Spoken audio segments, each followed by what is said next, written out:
House Democrats are pushing legislation that they claim will ease the nationwide baby formula shortage. But since the bill doesn't create a baby formula Stalin to crush the market and distribute nutrition free of service to every household that needs it, well, then it actually won't do much. The $28 million package includes extra funding for the FDA to hire more inspectors to ensure that baby formula facilities are safe. And while it's true that more regulators will help in the future, assuming they too aren't captured, it won't put baby formula on the shelves today for families that are desperate for it. Let's not forget what sparked this: corporate consolidation and profit seeking. Abbott Laboratories dominates the baby formula market in the US and is responsible for roughly 40% of supplies. But those supplies disappeared in February when the company's main lab in Sturgis, Michigan, was found to be unsafe, with traces of a deadly bacteria that can make babies sick. Nationwide, at least 4 children have fallen ill, 2 of whom died from the bacteria. The company has long known about the problems at its Sturgis facility, but rather than investing in measures to make it safer, it cut checks to its shareholders back in December, totaling more than $5 billion. After all, the main goal of the company isn't to produce safe formula. That's secondary. The main goal is to enrich investors.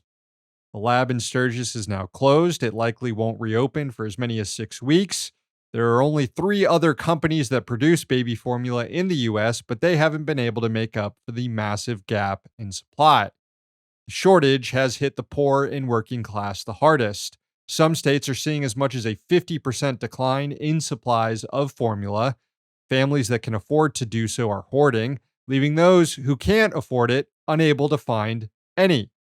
As our very own Sam Knight reported, this falls particularly hardest on those who receive support through the WIC program. In 34 states, Abbott is the sole provider of formula for WIC recipients. Those states also happen to be the ones most plagued by the shortage.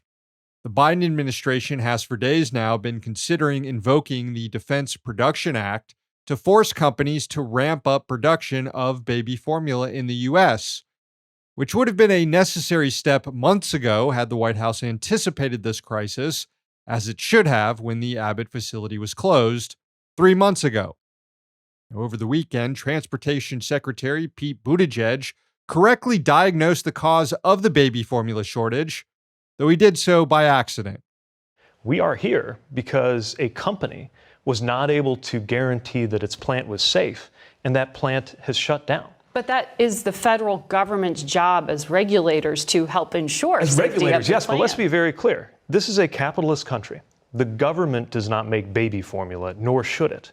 Companies make formula. And one of those companies, a company which, by the way, seems to have 40% market share, messed up and is unable to confirm that a plant, a major plant, is safe and free of contamination. Well, that's your problem right there, Secretary Splinter. The government should make baby formula. It should be distributed for free to any family that needs it. And before free market cucks jump in and start complaining about socialism, consider the alternative for a moment, which is this: the so-called richest nation on the planet can't feed its babies. Can't get worse than that.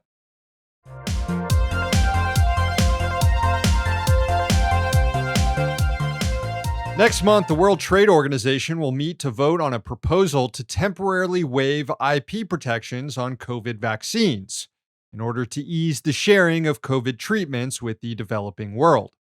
2.5 years into this pandemic, and drug capitalists have still managed to resist this happening.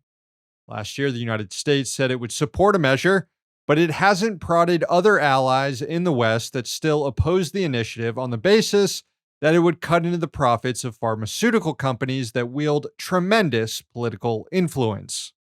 And now, it's being reported that the U.S. is threatening to sink a deal altogether out of concern that China, which is still considered a developing country under WTO standards, might access some of the free vaccine technology. In an interview with Bloomberg, the deputy U.S. trade rep said, quote, "The second largest economy in the world, which has COVID vaccines and mRNA technology, doesn't need the waiver." Now, language in the proposal prohibited China from receiving vaccines because it has exported more than 10% of global vaccines. Beijing's trade rep called the provision unreasonable and arbitrary. The country said it would voluntarily opt out of receiving vaccines in an agreement that doesn't include such language, which it claimed could discourage vaccine shipments to other poor countries. But the U.S. Trade Rep Office said that won't work. It wants clear language banning China. And until that happens, well, the U.S. is perfectly fine with simply letting the pandemic win. And finally, Miami Coin, a cryptocurrency launched by the city, has tanked. From Quartz, quote, after promoting Miami Coin to residents and investors since its launch in August, the city of Miami received millions of dollars through its agreement with City Coins. Over the last 9 months, however, Miami Coin has lost nearly all of its value, falling about 95% from its September peak to, well, now below a penny as of May 13th. Its rapid descent has burned investors on the way down. Miami Coin remains a purely speculative asset. Neither the city itself nor private merchants appear to accept the cryptocurrency in exchange for goods or services. Mayor of Miami, Francis Suarez, might not be personally profiting off of Miami Coin, but he is certainly trying to build his national political profile on it, and he may have violated federal laws in the process. Quote, one email obtained by Quartz shows that City Coins was concerned about raising flags with the federal government. On October 6, 2021, Kara Miley, an outside press representative for City Coins, sent an email to Suarez's chief of staff saying the mayor had caused problems in his media appearances talking about Miami Coin. Advocates claim that Miami Coin has helped raise money for low-income housing. This could have also been done by raising taxes or issuing bonds. But you gotta at least admire how this whole project is innovating a more transparent way of being corrupt. City Coins recently introduced a way for token holders to propose and vote on suggestions for how the city might use revenue from the cryptocurrency. Other cities have openly considered following in Miami's footsteps, but most have declined to do so. Perhaps because City Coins, a company incorporated in Delaware, lists its mailing address at an LA strip mall.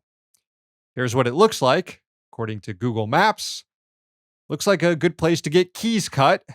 Maybe not the greatest place to buy crypto municipal bonds that don't actually pay interest, but look, I don't want to come off as too judgmental here. In other crypto news, one of the co-founders of the second largest cryptocurrency, Ethereum, weighed in on last week's collapse of the stablecoin Terra. Vitalik Buterin said that people who lost money in Terra should be treated like they lost money in a bank. Quote, the obvious precedent is FDIC insurance, up to $250,000 per person. One minor problem, though, for an entity to qualify for insurance from the FDIC, it needs to outline a basic set of rules in what's known as a bank charter. No stablecoin issuer has one, and it's against federal law to take deposits without a charter. In fact, in a report issued last year, financial regulators from several federal agencies described stablecoins as being similar to banking deposits, and they wondered aloud if this was legal. Quote, relevant authorities, including the Department of Justice, may consider whether or how Section 21A2 of the Glass-Steagall Act may apply to certain stablecoin arrangements.